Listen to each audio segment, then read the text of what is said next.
Hello, my name is Allison Hempworth, And I'm Zoe Cloward. and this is our session 2 recording on chapter 2 of A Search for Common Ground. So the chapter is a back and forth between Pedro and Rick, and Pedro begins his first message to Rick by explaining the 3 functions of schooling. Those are social, economic, and political. And social basically just means teaching children as they grow up how to be a citizen and how to be a human in society and thrive in society. And then economic is focusing on more separating into different working classes and basically creating people who will eventually work in the economy and be parts of the economy. And then political, schools are funded by the government, and so they're inherently political in everything they do. And it is said in the book that politics can't run unless schools are open. This is so true, and I love that she pointed this out for the beginning of our summary, because Pedro talks about these 3 functions because this is what he believes that schools are doing.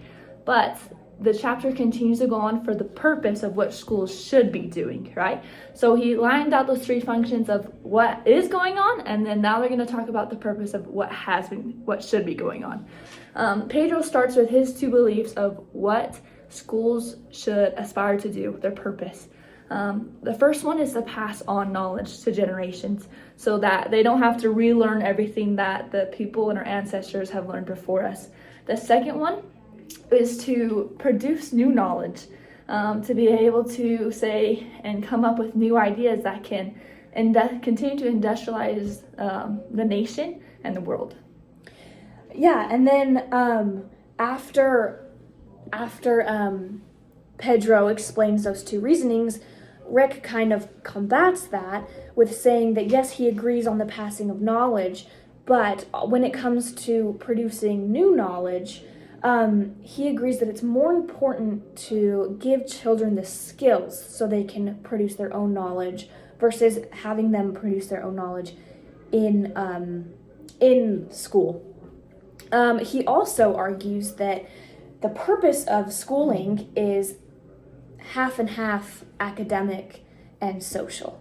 So the relationships that you make, the mentors that you gain, the things you learn when it comes to having relationships with human to human is just as important as the academics that you learn in your classes. Because Rick really agrees with Pedro on the part of to pass the knowledge and to help them acquire those skills to produce new knowledge. But he adds that social part, and that's kind of where the debate goes. I don't want to call it like a debate because they were really friendly with each other in their letters. But he talks about they start to move towards just the social side. Is social reasoning, is that a big influence in schools and a purpose that schools should focus on? And a point that Rick gave that I loved and was that we are social creatures.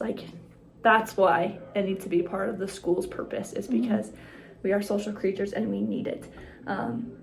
And so eventually, as they talk, Pedro and Rick start to understand that, you might need social, but there are pros and cons to it.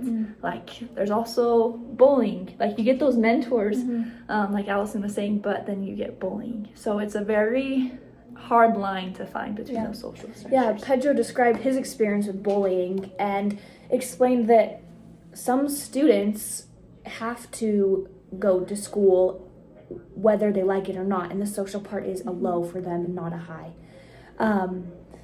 Yeah, exactly. I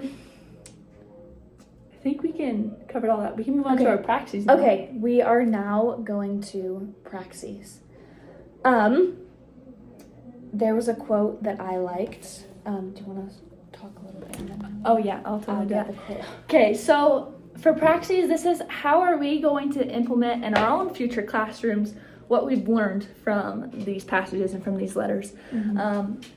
One of the main takeaways that I gained was that we need to be intentional about teaching kindness, that the social structure, right, of bullying, or depending what a student feels in the classroom. Sorry, I'm stuttering on my words, but we are able to influence how a student experiences school by setting that example about teaching kindness to our students. And so I, for one, as a future teacher, I want to be that example of kindness and not just let rude remarks or jokes that were a little too on the far side go unnoticed and unrecognized. And I think also, just like Rick kind of explains the importance of having a mentor, I think it's so important that we are able to be those mentors for children, because although it's kind of a lot of the time in society assumed that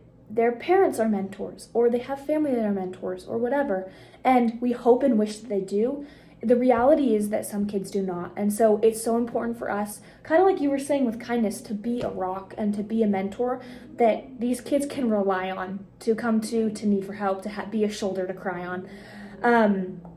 I think also on page 14 of the book it says, I know there's more to socialization than this, but if the educators are not attentive to how students treat one another, and if they are not intentional about teaching empathy, kindness, honesty, and integrity, school can be a rough place for lots of kids. So again, just reiterating the importance of teaching, not only exhibiting those behaviors ourselves, but teaching and ensuring that empathy, kindness, honesty, and integrity are at the forefront of your priorities when it comes to teaching, and that those things come before test scores or anything like that. Ensuring that it's a safe place that people and children feel like that they can be themselves and they want to come and they want to socialize and they want to be academic and all that. I really agree with that, because how Rick said that we are social creatures and they need that, right? Especially as elementary education students, we are going to be helping kids who are so young and impressionable and who need that guidance and that assistance, because maybe they don't get it at home, right? And it's just, we can, like I love how I said, we can be that rock for them to show them and be that example of kindness and that mentor. One other thing I wanted to add that I want to implement in my future classroom is to inspire their critical thinking, to prepare them to one day produce new knowledge. And we were talking about how it kind of reminds us of the story, if you give a man a fish, he'll eat for a day. You teach a man to fish, he'll eat for a lifetime, right? And so that's the big part, is I want to teach my students how to fish. I don't want to just give them the answers or tell them how to solve the problem. I want to be able to teach them how to problem solve and to critical think and to learn from that struggle of growth. And exactly what you said with the struggle, it's shown that with joy should be a little bit of struggle, and that's how you grow. If it's just joy and just happiness, you won't grow.